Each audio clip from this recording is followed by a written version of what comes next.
Welcome to Head of the Class, a podcast produced by Our Schools USA. I'm Christina Gagne, the former school board member. And I'm Kristi Hirsch, the current parent of 3 kids in public school and a former teacher. So we're having a series of conversations in our podcast with individuals who are driving activation and education of women and community members online, trying to protect democracy as well as public education. So I'm really excited because I've been talking to Kat for a while to have her on our podcast. This is Kat from Howdy Politics. She is in Texas and she has just exploded over there. She's politics for everyday Texans, and I'm going to let her tell you a little more about herself. But we've been talking a while, and you're fantastic. So tell us a little bit about yourself, Kat. Howdy, I'm Kat, and I talk politics for everyday Texans. That's sort of my tagline. But what I really try to tell people is that I am just an average Texan that pays above average attention. About a year ago now, or actually a year ago, I was online. I'm a mom. I've got 3 kids. My husband's a firefighter, and like a lot of moms, I'm on Instagram. And I was seeing these large federal accounts like Emily in Your Phone and Brian Derrick, and they were talking federal policy and elections. And I was like, man, I really wish we had something like that in Texas because our state legislature moves so fast. It's very hard to keep up with.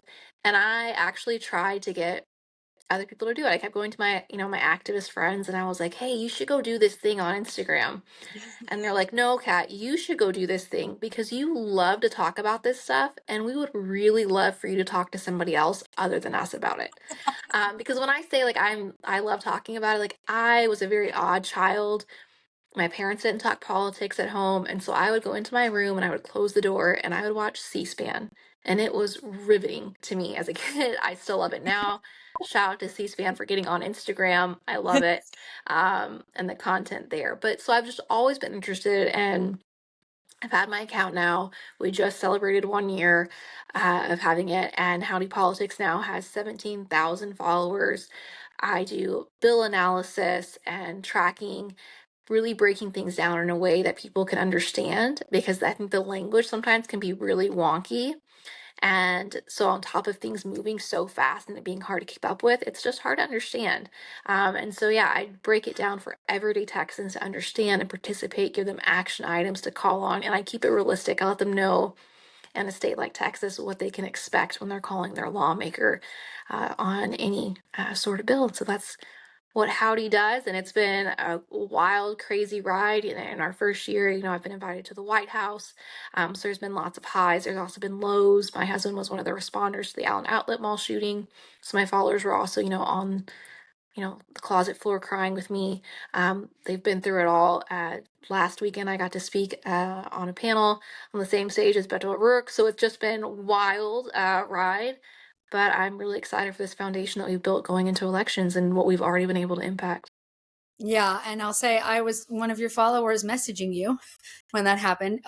As being married to a first responder too, I remember that's sort of when I really started talking to you and bonding over that shared experience. And your account though is excellent at breaking things down, I will say, and keeping. I always tell anyone in Texas who follows us or asks me a question like, "Are you following Howdy Politics? Do you follow her? Do you keep up with what she's sharing?" Because you do an excellent job at communicating what's happening. I know you put a lot of work into it, so. Thank you. Yeah, it is a full-time unpaid hobby on top of my full-time job and kids, but I appreciate that everyone does find value and for the shares and everything. It's definitely how the account grows.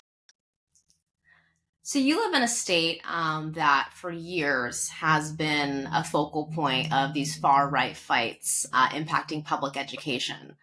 What's one word that you think kind of best describes what's happening in public education in Texas? Calculated. What we're seeing happening in Texas is not by chance. These are not people who have just suddenly shown up, although we are seeing more of them showing up from out of state. But this has been a very long-term plan. Looking at things like vouchers, this has been decades that they've been fighting for this and just kind of chipping away and making, some of their talking points seem more mainstream and really testing language and seeing, well, if we word it this way, is it more palatable for people? So it's very calculated, as well as funded. I think that was an excellent word to use. And I think that what I think Texas has more implemented, but I feel like there's a lot of people trying to emulate what's happening in Texas. In other states, even in blue states, we have communities that are we have districts trying to emulate what Texas is implementing, and they give shout out to Texas, how they run things. And they're trying to put into place policies that you are seeing in Texas and statewide on a local level. Yes. Yeah, Yeah. for sure. It is definitely ground zero for a lot of bad policies. And there's a saying that so goes Texas, so goes the nation.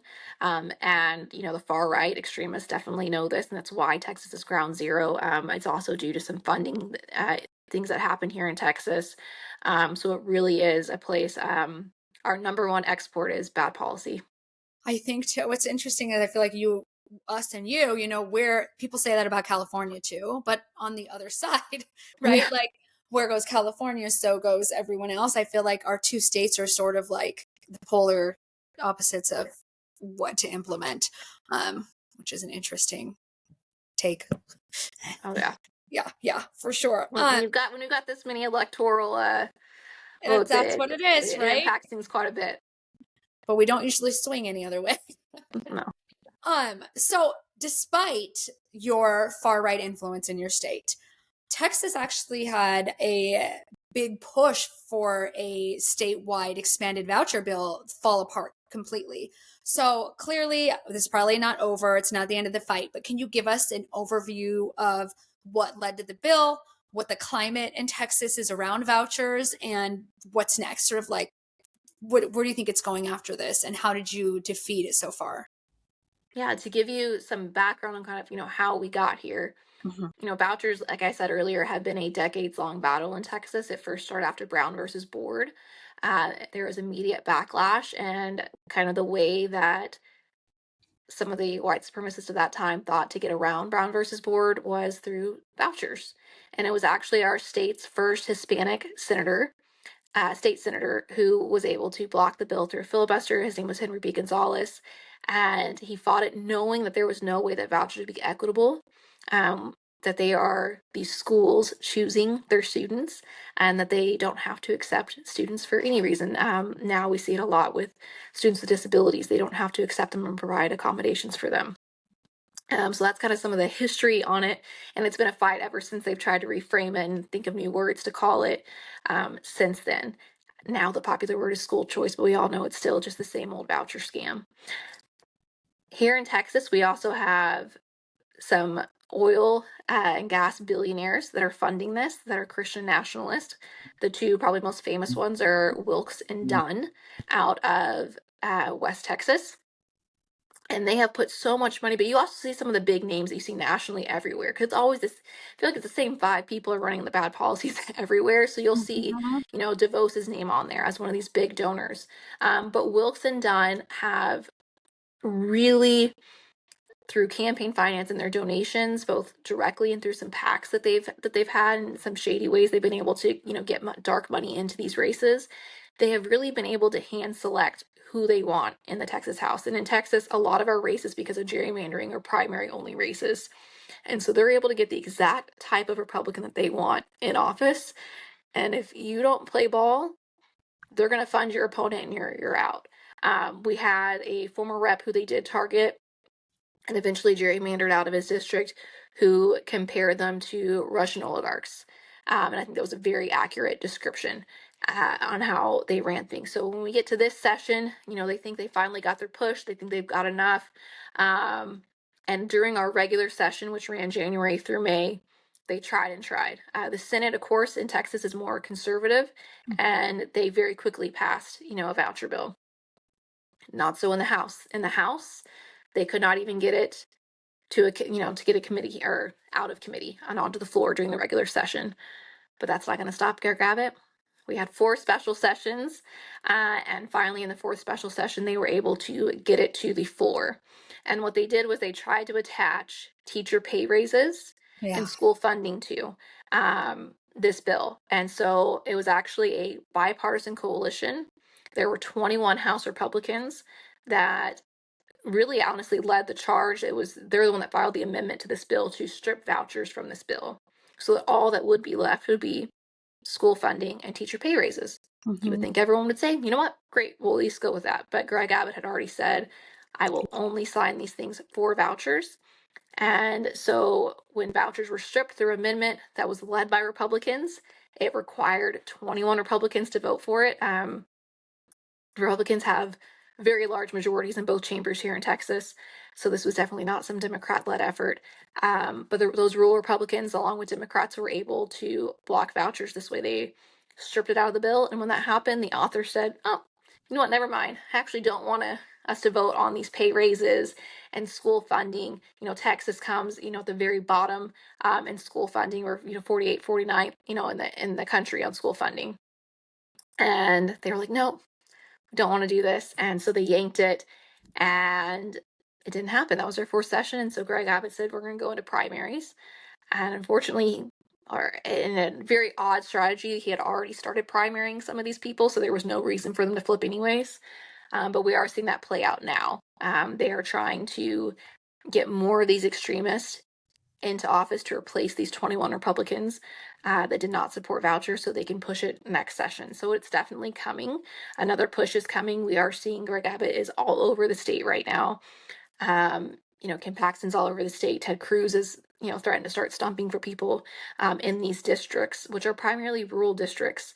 So it'll be interesting to see how that plays out. But people just really, in a rural area, the school district is the number one employer, and there are not even private options there.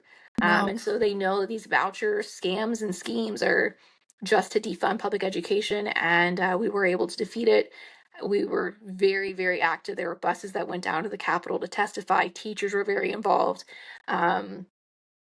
Texas ATF, which is the largest teacher organization here, said we will forego pay raises because it does us no good to get them now if you're going to defund our schools and we're going to lose our jobs long term. So I thought that was awesome that our teachers, our students, parents, everyone really stood together and said, we don't want these voucher scams. Yeah, and it's amazing how few people, in Texas, but also across the country, are funding the push for vouchers, but just the amount of money they're spending. Like, these are not on their face, or even just, in the different iterations you find state by state, popular with voters and popular with families. Like, the amount of money that has to be spent to gaslight and misinform to move the needle on these bills is insane. And some states are going about it through the legislature, other states are putting forth ballot initiatives. But just to think how much sort of political machinery is behind this, and then if even in your own party you don't get in line with it, there's political consequences for standing up for teachers, for example. That's just insane that that's where we're at. Yeah, and it's these paid activists. We definitely have some homegrown ones here, but it's some of the same players you'll always see, like the Heritage Foundation, go all over the country pushing this stuff and a bunch of other garbage, and other paid activists that will come in, and they have the same talking points. Like one of the really popular ones is, well, the money should follow the student. But when you look at it in Texas, for your example, our average property tax that we pay that goes to schools, the school portion is about $300 to $3,500 per household. Voucher amounts are between 6 and 10,000. Actually, no, the lowest one they had was 8,000, so between 8 and 10,000. So that means, the average family in Texas has 2 kids. They're paying in, let's say, 3,000, but they're going to get in vouchers $16,000, $20,000. Now we're not talking about your money. We're talking about our money that you're wanting to put into these vouchers. And I think once people did the math on vouchers and realized, wait a second, this does not add up. And these voucher amounts are way higher because, again, they were $8,000, $10,000, but our per pupil funding is about $6,000. So it was like, why are they getting more than our public students, and definitely more than they're paying in? So people started connecting that, and we saw even, Republican voters, this was not popular. They were calling in and saying, no, I don't want this. In very red areas, school districts were saying absolutely not. They were very actively lobbying. Our PTA here was actively lobbying against it. So it was a very statewide activation of people. And so it's unfortunate that despite all that, for the purpose of talking points, we now have our governor that's like, all right, I'm going to go out and I'm going to get in line with these extremists because he got primaried in the last race. and he wants to avoid that happening again. And so they've just all fallen in line, Mhm. with these West Texas billionaires. That is a big theme, is these politicians, and we keep reminding people, they like to keep their jobs. And so a lot of times what drives Mhm. their like switch in policies or where they align is that they simply don't want to lose their job. And so this is a great example of letting far right extremists completely drive the bus on something that frankly isn't good for Texas finances and isn't good for Texas families. And No, not at all. They're coupons, for the wealthy. Because again, Mhm. the amounts of vouchers that got at least a committee hearing were $8,000 to $10,000, and the average private school in Texas is about 10 to 13. So maybe if you have one kid, but you can cover some of it. But then the elite schools are upwards of $20,000 to $30,000. That voucher is not going to help. Us as we're on a firefighter salary. We're not sending our kids to those schools. Mhm. And then in the majority of Texas areas, they're not there. They don't have access. There are no private options. And if there's money in the budget for these things and it's not going to schools and it's getting funneled over here, it is going to deplete resources from schools. And especially because right now our schools are done per attendance funding.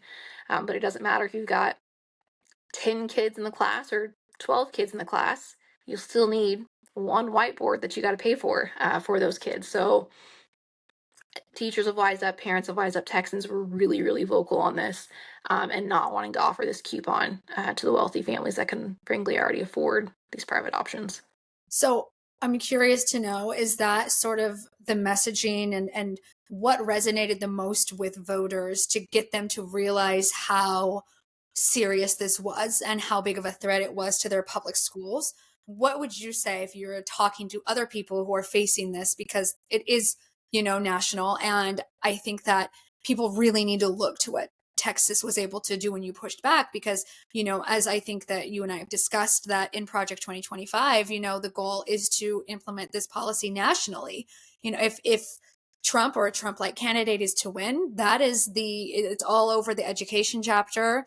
They reference Texas and Arizona and Florida specifically, looking at things you have all done. And so I think it's really important for, our followers and our listeners of both of us to sort of, like, if we were to give them the best talking points they could have to talk to their neighbors and friends and family about it, what would you say is the most effective thing to say? So number one is calling it a voucher scam. And we also learned that the extremists really hate when we say this. So it makes me say It it even works. more. Yep, that's Like in what works. committee, they were saying, don't call it this, but it's a scam, because we went over the numbers already and you see, oh, wait, this is a scam. This is taking away public funds and diverting them to private schools that don't have accountability. Mhm. And so pointing things like that out was very effective.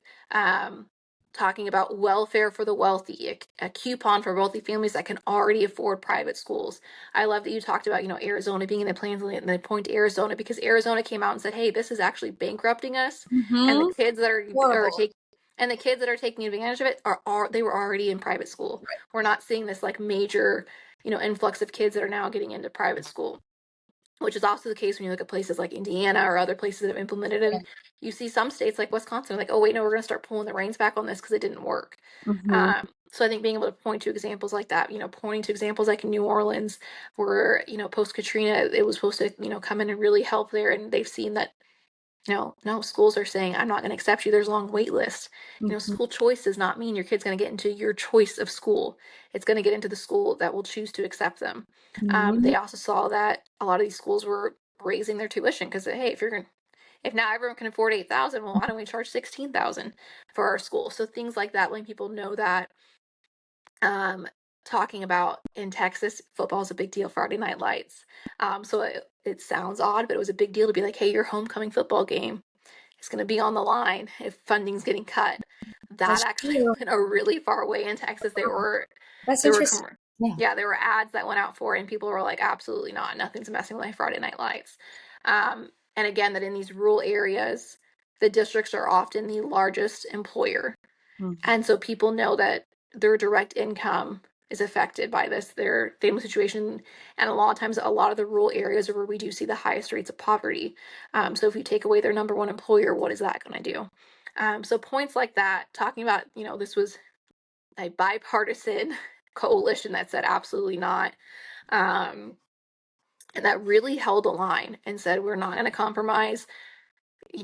We will pass a clean bill for teacher pay raises and school funding, but we're not going to pass this other thing in the meantime. So things like that were really, really key, and just being consistent on messaging.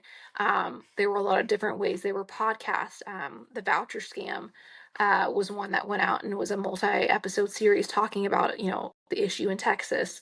Obviously on social media, I did a series of reels talking about the different things, whether it was the racist history or the math and things like that.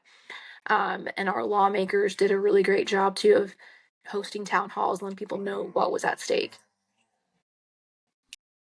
Well, those are some great tips, because we have parents reaching out to us like now that are very concerned about what's happening in different states as bills are making their way through. And one of the points that you made that I think people do need to appreciate is that in a lot of communities, school districts are one of the largest employers. I think people overlook that. I mean, we're in a community where they are one of the larger employers, and we're a fairly large community in Southern California. So there's more to the bad economics of this than just the fact that I 100% agree they're a scam, and I think that all they're doing is incentivizing private schools to raise tuition. But there's other economic ramifications that families like really need to think about when those things come in front of the state legislature or in front of voters in November.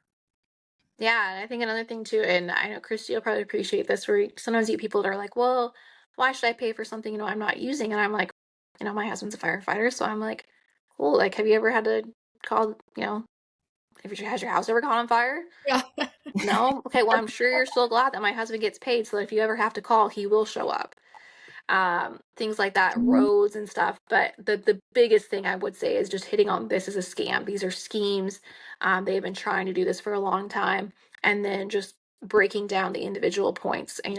Sometimes they'll try to say, "Oh, it helps lower income families," and talking about how no, it doesn't. This is a coupon for the wealthy, and that these are not available in most communities. Things like that, and really helping people to feel empowered by having information was really great. And I think it's an issue that, as much as it's a state national issue, it feels very local. So people are more willing to go talk about it within their own circles, and really emphasizing that you have to talk about it with your friends and family. Well, I think public schools are very personal to everybody. We all have an experience with our schools. We remember our teachers. I mean, everybody has a very personal connection to schools. And, a lot of people are parents and still connected. So I think that's, important, and it probably plays into that as well. And something to focus on that I pulled out when you were talking is you brought up the far right extremist sort of crisis actors. And the people who are now traveling, I call this school board tourism, if you will. It's something funny that we noticed, because we in California have our own cast of characters who goes from meeting to meeting. And then we noticed that the cast of characters that likes to come in and intimidate and threaten, the people in our community and others nearby, were headed down to the border. So like the same people decided to caravan down to the border. So this is just really cool people. So we thought this was very interesting, and there's an intersection sort of like what's happening in like public schools and far right extremism, and then what's also happening on the border.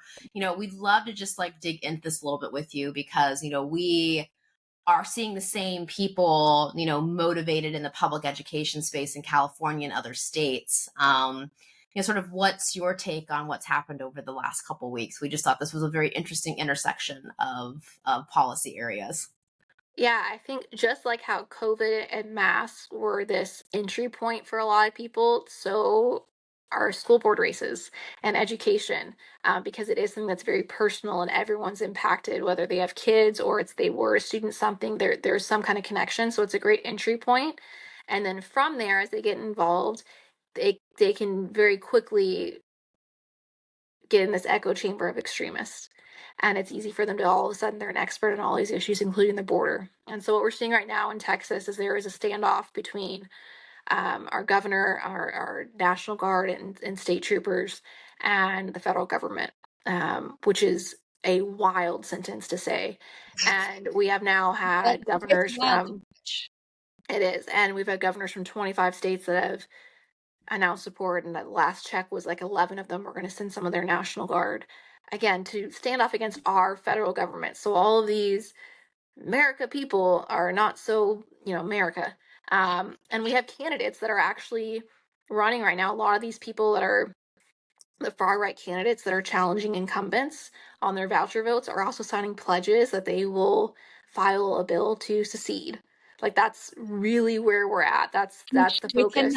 Which they cannot. I Yes, just want to shout out to yes. Sherry Says So. How many times I've seen her review why that's not possible. In Texas, it is a thing that actually growing up, like, you think that we're allowed to do, and it's not until you get to college and they're like, that's just a myth. Yeah. Like, there's a lot of Texas myths, and that's one of them. Like, so I'm sure some of them legitimately think this was like this is a Texas only thing that we're allowed to do, and of course it's not true. But so the standoff has happened. The state took control of a park in Eagle Pass on the border. Years ago, the governor or the mayor there had made a deal with the devil with the governor, saying, hey, there's some kind of problem. They had agreed to let the state have some access along the river, and now that has turned into the state taking over, and the city can't do anything about it now. And the state rep from there has also said this is not okay, this is not what we wanted, and it's a show because it's this small, about 10, 11-mile stretch of border where Abbott has set up razor wire and buoys, and that's where, if there's a press conference, that's where he wants to be. He wants to be in front of it's his movie set, is how I've seen one candidate describe it. And that is so accurate, because if you go just a little bit down the road, you don't see any of that. If you're in Laredo or other border communities, it doesn't look anything like that. And so, of course, right now we've seen all these convoys that are coming down to support Texas's right to go against the Constitution. And of course, the Supreme Court did have an order that for the barbed wire, that federal agents did have to be allowed to go in and cut it. And Texas said, well, they only said that they can cut it, so we're just going to keep putting it up, and we're going to keep blocking them from these other areas. And the federal government still cannot access this particular park. There was a drowning the very first week that they took over, involving a mom and two young children, and Border Patrol was not able to access that area in the way they normally would and be able to monitor the water there. So there are questions about what transpired there. But yeah, it's a lot of extremists. When you look on X or Instagram, any social media, you see the same agitators, because they really feed on this. And it's just like the education that the liberals are coming out to get you. It's always someone's coming out to get you. And so the border's a great place to say someone's coming to get you, and it's so dangerous. But it's so dangerous that we're going to go and have a festival down there, and and camp out. Coachella for the far right. Yes, that's a great, yes. It is the far right's Coachella. This is their social hour. Yes, they go to school board meetings.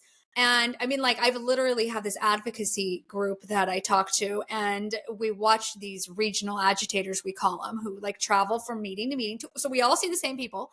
And then we see them all their social media starts talking about going to the border, a couple weeks ago. It's the exact same people who sat across from me at my school board meeting, and I watched them harassing LGBTQIA kids openly over and over, and calling teachers groomers, right in front of my face. And they're the same exact people now I'm watching on social media say they're driving to the border and they're caravanning to Eagle Rock. It's the same exact people. And I think this is social hour for them. It is. It makes it very clear that in all these issues, at the root of all of it is white Christian nationalism. Yes. Because the problem isn't just LGBTQIA students. No. The problem isn't just brown people. It is, if you do not fall under white Christian nationalism and are willing to submit to that, then that's a problem. Mm-hmm. And some of them I don't think realize that, because like I said, this has been, in Texas, so it's a very calculated campaign. And so some of it is just this kind of subconscious things, or, well, no, there's just this, and you don't see unless you're, kind of remove yourself and see all the connecting pieces and see that it is the same players. It can be hard to put that together. But we've seen that, one, the caravan was not as large as it was supposed to be. Yeah. They're supposed to have 70,000 people coming down. It's a few hundred. Mm-hmm. And they've come down. And they've been completely disillusioned, because they've done interviews and they've been like, I thought I was going to see an invasion, and I haven't seen anything. and where are the migrants and things like that. So it's not gone well. Some of them have realized to Well, their that's own detriment that the organizers are grifters. That's what so many of these people, when you look at vouchers, it is a grift. It is about money. There's money to be made in that for them. That's a large part of their support, as well as trying to force Christian nationalism into our education system. So yeah, it is the same people. Like I said earlier, it always seems like it's the same 5 people or it is. organizations have their hand in all this. Like, you do see the Heritage Foundation has done Yes. comments on it. Trump's got his hand in it as well, and it is just so bizarre that we are at this point. What a timeline. It's nuts. No, and I'll even say as to grifting, like our agitators had a caravan set up and they had raised like $80,000 already. So they have a donation link and they want you to donate. And I mean, it's not, and I think that, ask it's the same. I feel it's the same for the border issues. It's like, it's not an organic movement. It's very top down. They're being told by these organizations like the Heritage Foundation or the CNP, and that's being filtered down to them, to these regional agitators who then grift off of this and get people worked up, and they make money off of it. But that's why they Yes. spread the message. And it's like the same thing, like, and then there are the more widely known mouthpieces, I call him, is like Charlie Kirk, and he talks about the border and he talks about public schools all the time, and he pushes those talking points that Heritage pushes out, or Moms for Liberty, they talk about those issues too, or Moms for America. I saw they were going to the border. Moms for America is like Moms for Liberty, and the same thing. They have the same messaging for schools as Heritage and for the border. And there's Yes, just, they it's are. not a Venn diagram, it's a circle. No, and it's not grassroots, it's astroturf, because these Mm-hmm. are funded groups that make it look like it's a grassroots effort. Someone even with an account my size, 17,000 followers, would be making a significant amount of money on the right already. There is a definite funnel that they have, a pipeline for book deals and channels, and there are people with less followers that do have YouTube channels that are fully supported by Turning Point USA and these other messaging centers for the far right. Yeah. And we just don't have that infrastructure, we don't have that funding, and so it's really hard to replicate that. Yeah. And it's also hard for people to want to show up to the school board meetings, because you get harassed by these people. Mm-hmm. We know. And then it also does, there's this thought of that reason will win out. And that's gotten us in a bad situation, because it does. The things that they say, whether it's education or the border, it sounds so insane that Yeah. you're like, no one's going to listen to this. But the squeaky wheel gets the grease, and if they're constantly showing up and they're out knocking doors in elections and other things, And lying. they start to get that message, and because that's all people are hearing at those meetings, Yeah. they're able to push their message and get a lot further. And so we do need people to say, okay, reason is not winning out here.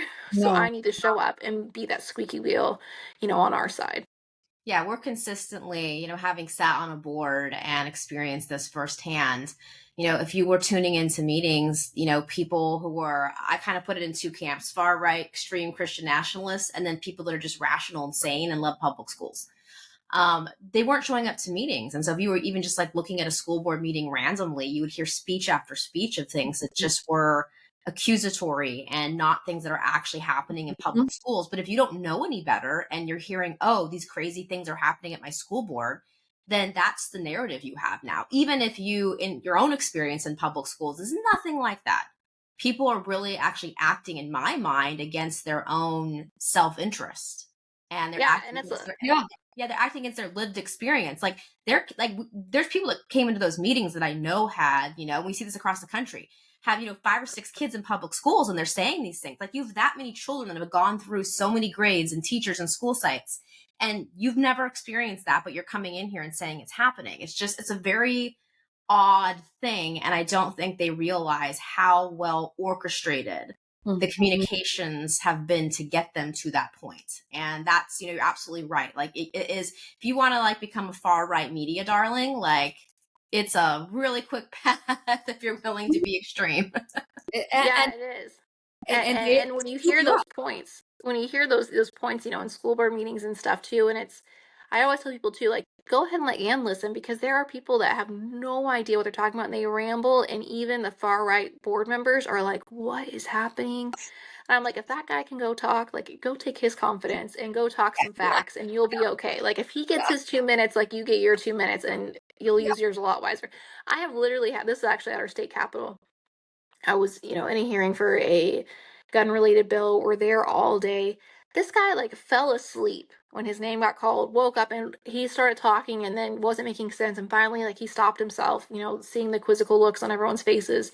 He was like, I'm sorry, what bill are we on? And they told him, he's like, well, what's that one about? Are we for that one or against that one? And Oh they're my like, well, goodness. sir, like you registered for it, but I don't, is that what you mean? And he'd been there all day on every single bill, just spouting off things, and I'm coming prepared and I've written things out and I've made sure I've fit everything I can into my 2 minutes and made it personal while having facts, and they just say random things, and they get their time. So I always tell people, don't feel like you can't do it. um, when you listen to them, you'll be like, okay, I will not sound that crazy, so I'll be okay. There Yeah. seems to be a lot of examples these days publicly of cures to imposter syndrome. Yes. There's no shortage Yes. of people to look around and see and be like, oh, look, I remember thinking, here I am, like with, all my years of public education experience and admin experience, thinking I couldn't be on the school board. And now we have something that has, no experience at all. So, Yep. I think that I think the takeaway is you could do more than you think. And so Absolutely. there's a ton of people out there who are very loud and I promise know a lot less than you. Yes, definitely would agree with that assessment. By far. Um, so I think we're asking all of our podcast guests the same question for 2024. And we want to know what your prediction is for public education this year. Like, what's next? And I think you're kind of on, the trend setting side in your state. So, what do you see happening this year with public education? Where do you see us going? Anything like new emerging? What are your thoughts on that? I think there's gonna be a lot of push and pull. We already kind of see, groups like Moms for Liberty. Now that people are wising up to the name, people aren't wanting to directly associate. We've seen things like that in Texas as well. We've had PACs before.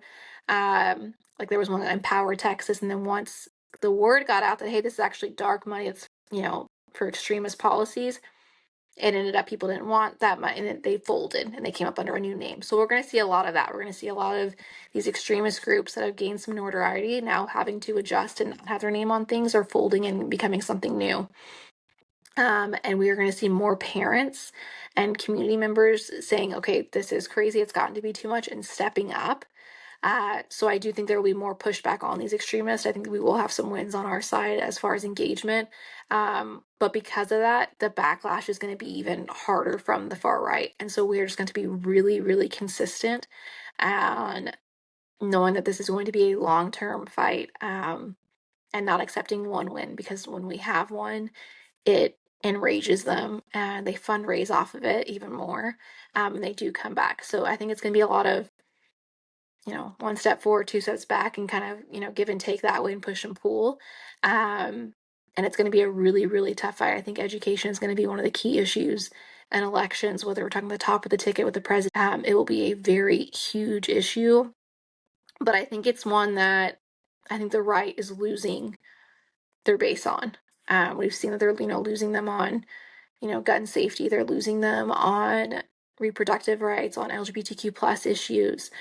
People are like, we're in 2024, like, who cares about any of this? It's not my, um, they're losing them on that. And education's happening as well, which is another reason why you see the border, because they can kind of unite their base on these things Yeah. and they can try to pull them back into the others. Mm-hmm.